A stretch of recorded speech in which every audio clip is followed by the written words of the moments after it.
Hello and welcome my dear students to vision career counselling. मैं योगेश गुट्टे, आपका education और career mentor. तो जोसा काउंसलिंग में अभी जो एक महत्वपूर्ण पड़ाव है which is mock allotment 2।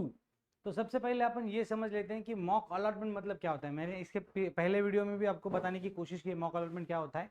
Mock allotment मतलब जितने कुछ बच्चों ने ऑप्शन सेव करके रखे हुए हैं, उन सेव करके रखे हुए ऑप्शंस में एक डमी अलॉटमेंट की जाती है, एक मॉक अलॉटमेंट की जाती है। मतलब अभी सपोज कि 10 लाख बच्चे जोसा में पार्टिसिपेट कर रहे हैं, उसमें से 6 लाख बच्चों ने अभी तक ऑप्शन सेव करके रखे हैं। तो वो 6 लाख बच्चों में जो कुछ सीट्स है जोसा के, वो डिस्ट्रीब्यूट किए जाते हैं। मतलब आपको ये पता चले कि आपके ऑप्शन जो है वो इनफ है या नहीं, आपके ऑप्शन में कुछ आपको बदलाव करने हैं, ये समझने के लिए मॉक अलॉटमेंट होते हैं।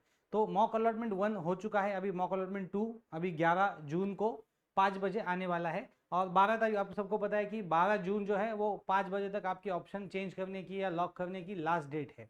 तो मॉक अलॉटमेंट 2 से अपन क्या सीख सकते हैं। तो देखिए मॉक अलॉटमेंट 2 जो है वो आपको ये दिखाएगा कि अभी मॉक 1 में आपको जो ऑप्शन लगा था, अगर आपने ऑप्शन चेंज नहीं किया है, लेट अस एज्यूम कि एक बच्चे ने एक 100 ऑप्शन भर के रखे हैं।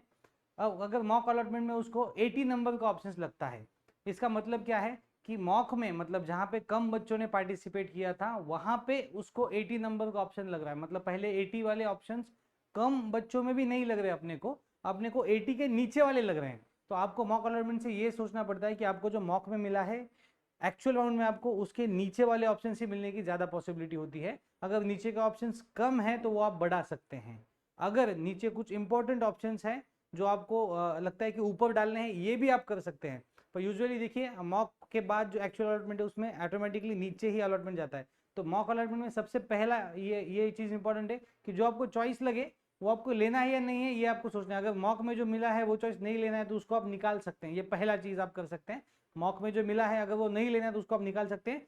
उसके बाद जब एक्चुअल राउंड हो गए तो उसके नीचे वाले ऑप्शन चेक किए जाएंगे।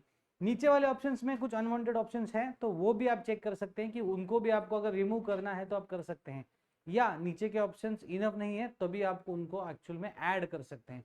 तो मॉक अलॉटमेंट से ये सारी चीजें पता चलती हैं। तो मॉक 2 जो होता है वो उसमें बहुत ज्यादा बच्चे, मतलब अभी लास्ट 2 डेज बाकी है। 10 तारीख को जिन्होंने 5 बजे तक कुछ सेव करके रखा था उस पर अभी 11 तारीख को मॉक अलॉटमेंट होने वाला है। तो अपन ऐसा मान सकते हैं कि अभी ज्यादातर बच्चों ने ऑप्शन सेव करके रखे हैं। तो इसमें जो मोस्टली मिल रहा है उसके नीचे वाले ऑप्शंस में अपने को मिलने की पॉसिबिलिटी है वो, या उसके नीचे वाले ऑप्शंस मिलने की आपकी पॉसिबिलिटी होती है। तो अगर आपके ऑप्शंस कम है, अगर आपको मॉक में नहीं मिल रहा है तो आपको ऑप्शंस बढ़ाने पड़ेंगे। अगर आप समझो 100 ऑप्शंस आपने फिल कर रखे, आपको 30 या 40 नंबर का ऑप्शन मिलेगा, मतलब आपके नीचे भी बहुत सारे ऑप्शंस हैं। तो मॉक के बाद आपको क्या करना है, जो लगा उसके नीचे वाले अनवांटेड जहां पे आप जाना नहीं चाहते उसको आप रिमूव कर सकते हैं, जहां पे जाना चाहते हैं उनको आप ऐड कर सकते हैं। ये सारी चीजें आप कर सकते हैं। अगर आपका फॉर्म बहुत अच्छे से एकदम प्रिसाइजली आपने आपको जैसे चाहिए वैसे भरा है तो मॉक अलॉटमेंट के बाद भी आपको कुछ करने की जरूरत नहीं है। अगर आपको कुछ करना है तो आप कर सकते हैं, ऐसा कुछ मैंडेटरी नहीं है कि आपको चेंज करना ही है, चेंज करना ही चाहिए। अगर आपकी लिस्ट आपने अच्छी डाली है, जैसे आपको चाहिए वैसे डाली है, तो क्या होगा, मॉक 1 में आपको शायद 40 नंबर वाला मिलेगा, मॉक 2 में आपको 50 नंबर वाला मिलेगा, पर एक्चुअल में आपको 50 के नीचे वाला ऑप्शन मिलेगा। ऐसा होगा एक्चुअल अलॉटमेंट में। अभी मॉक अलॉटमेंट का मैंने समझा दिया। अब एक्चुअल अलॉटमेंट में क्या होता है, सपोज अभी एक ही एग्जांपल आप अपन लेंगे कि 100 ऑप्शंस बच्चे ने फिल करके रखे हैं, उसमें से 80 नंबर का ऑप्शन उसको मॉक में मिला है, मॉक 2 में। तो उसको एक्चुअल में क्या होगा, एक्चुअल में उसको 80 या 80 के नीचे वाला ऑप्शन, अगर वो लिस्ट चेंज नहीं करता है तो उसको नीचे वाला ऑप्शन मिल सकता है। सपोज कि उसको 85 नंबर का ऑप्शन मिल गया जोसा राउंड 1 में। उसके बाद क्या होगा, उसके बाद सबसे पहले वो बच्चों को सीट एक्सेप्ट करना है, उसकी फीस पे करनी है, उसके लिए डॉक्यूमेंट अपलोड करने हैं, डॉक्यूमेंट वेरीफाई करने हैं, उसके बाद वो allotment seat acceptance letter download करके रखना है। ये सारी चीजें होने के बाद क्या होगा, आने वाले जो राउंड है उसमें उस बच्चों को जो अभी एक्चुअल में लगा है, मॉक के बाद जो लगा है, उसके ऊपर के ऑप्शंस लगने की संभावना ज्यादा होती है। मतलब अभी मॉक में आप नीचे जा सकते हैं, पर मॉक के बाद जब एक्चुअल राउंड अलॉट होता है, सपोज आपको 85 नंबर का ऑप्शन लग गया, आपने वो एक्सेप्ट करके फ्लोट किया, आप अगले राउंड में जा रहे हैं। अगले राउंड में क्या होगा, अगले राउंड में आप 85 के नीचे जाएंगे क्या, नहीं जाएंगे। अगले राउंड में आप 1 से लेके 85 तक के ऑप्शंस आपके फिर से चेक किए जाएंगे राउंड 2 में। अगर वहां पे कोई सीट वैकेंट होती है आपके मार्क्स पे, आपके रैंक पे, तो आपको मिलती है।